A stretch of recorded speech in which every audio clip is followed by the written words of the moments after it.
Hey everyone, and welcome back. Here we are. It is Friday and we have finished the week together. Congratulations, you guys. I'm so excited that I got to spend this week learning, growing, and challenging ourselves to be the best version of ourselves. And I expect no less from us next week. So, what do we have planned for today? Well, of course, we will be talking more about our scavenger hunt, but before we jump into our scavenger hunt, let's of course, talk about our riddle. So, our riddle today, as always, a little bit of a thinker, but we've got some smart cookies out there, so I'm not stressed about it. Our riddle today is, what do you have to break before you can use it? All right. I'll let you guys mull it over, think about it, and then as always at the end of our video, finishing up our chapter book, we will talk about the answer. So let's jump right into our scavenger hunt this week. Are you guys ready to hear about our scavenger hunt this week? I hope you are, because it's a doozy. Oh, it's a fun one. And I hope you guys are ready because it is going to be a number scavenger hunt. Yep. You heard me correctly, a number scavenger hunt.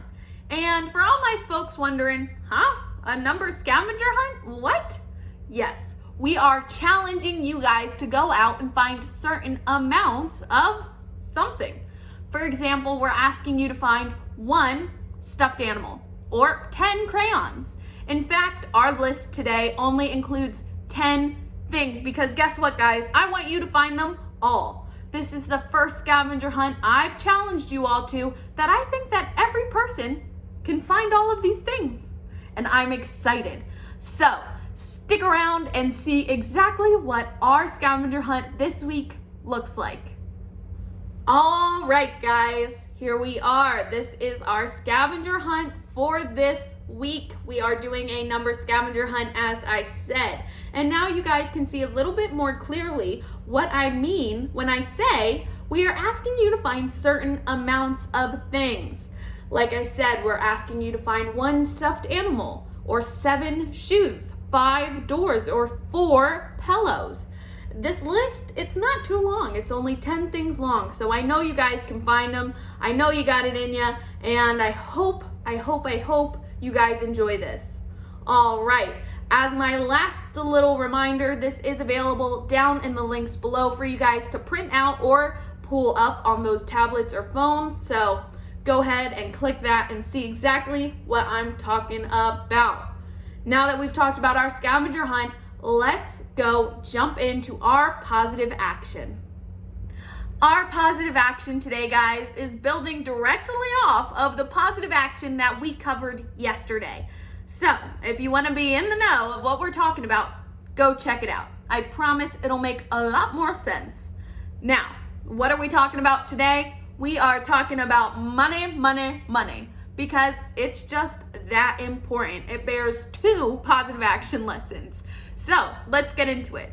If you guys remember yesterday, I talked about how important it is to make sure we are saving, right? We also talked about we can't really have jobs when we're little. 2nd graders, 4th graders, we're not having jobs then, are we? No.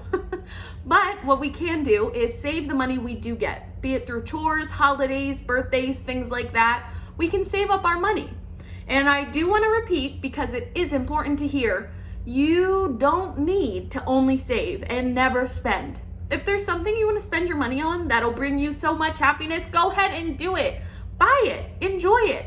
But what I think we need to talk about and be reminded about sometimes is we don't need the newest, most expensive, coolest, trendiest toy, right? Because guess what? In 5, heck, maybe even 2 years, that toy is not going to be so cool and trendy. There will be a new cool and trendy toy in its place. So, things like that, it's nice to take a step back and say, do I really need this? Because if we save our money, we can buy ourselves something real nice when we're older. So, last thing I want to talk about before we wrap up our lesson on money is just how important it is, but how important it isn't. And you might be saying, Emma, what? Money's not important? No, money is. It's what buys everything, right? So it's important to have it. It's important to save it and take care of it. But I want to remind you guys, money is not equal to happiness. Just because you have money does not mean you are going to be happy. Buying all the things in the world won't fill your heart. That comes from being a good person, caring about folks, and doing the best you can every day. So, now that we've talked a little bit more about money, let's jump right into our book, George's Marvelous Medicine. I hope you guys are ready because guess what? It is time to jump into our book, George's Marvelous Medicine. And I'm excited, guys, because if you can recall, if you've been following along with our videos, then you know George is right in the middle of giving Grandma that marvelous medicine. And Grandma's stuck in the air. She's just floating. I'm excited to see what happens next. All the crazy stuff that he put into that mixture, let's see what happens, if it really helps. So, let's jump in. Then down she came again, with a plop, back into her seat. Glad to know she is now not defying the laws of gravity. "Call the fire brigade," she shouted suddenly. "My stomach is on fire." "Oh, it's just the medicine, Grandma," George said. "It's good, strong stuff." "Fire!" the old woman yelled. "Fire in the basement. Get the bucket, man. Get the hoses. Do something quick." "Cool it, Grandma," George said. But he got a bit of shock when he saw the smoke coming out of her mouth and out of her nostrils. Clouds of black smoke were coming out of her nose and blowing around the room. "By golly, you are on fire," George said. "Of course I'm on fire," she yelled. "I'll be burned to a crisp. I'll be fried to a fizzle. I'll be boiled like a beetroot." George ran into the kitchen and came back with a jug of water. "Open your mouth, Grandma," he cried. He could hardly see her, for all the smoke had been pouring out of her. A sizzling sound, the kind you get when you hold a hot frying pan under a cold tap, came up deep down from Grandma's stomach. The old hag bucked and snorted. She gasped and she gurgled. Spouts of water came shooting out of her, and the smoke cleared away. "The fire's out," George announced proudly. "You'll be all right, Grandma." "All right?" she yelled. "Who's all right? There's jackety jumpers in my stomach. There's squigglies in my belly. There's bangers in my bottom." She began bouncing up and down in the chair. Quite obviously, she was uncomfortable. "You'll find it's doing a lot of good, that medicine, Grandma," George said. "Good?" she screamed. "Doing me good? It's killing me." Then she began to bulge. She was swelling. She was pumping all up. Someone was pumping her up. That's how it looked. She was going to explode? Was she going to explode? Her face was turning from purple to green. But wait, she had a puncture somewhere. George could hear the hiss of escaping air. She stopped swelling. She was going down. She was slowly getting thinner again, shrinking back slowly to her old, shrivelly self. "How's things, Grandma?" George said. No answer. Then a funny thing happened. Grandma's body gave a sudden sharp twist and a sudden sharp jerk, and she flipped herself clear out of the chair and landed neatly on her 2 feet. "That's terrific, Grandma," George cried. "You haven't stood up like that in years. Look at you. You're standing up all on your own, and you're not even using a stick." Grandma didn't even hear him. The frozen, pop-eyed look was back with her again. She was miles away in another world. Marvelous medicine, George told himself. He found it fascinating to stand there and watch what it was doing to the old hag. What next, he wondered. He soon found out. Suddenly she began to grow. It was quite slow at first, just a very gradual inching upwards, up, inch by inch, getting taller and taller, about an inch every few seconds. And in the beginning, George didn't really notice it. But When she had passed about 5'6" mark and was going up towards being 6 foot tall, George gave a jump and shouted, "Hey, Grandma, you're growing. You're growing up. Hang on, Grandma. You'd better stop now or you'll hit the ceiling." But Grandma didn't stop. It was truly a fascinating sight.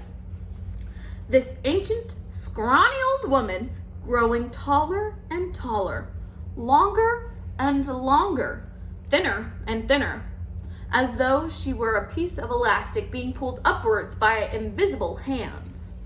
When the top of her head actually touched the ceiling, George thought she was bound to stop. All right, check out these pictures, guys.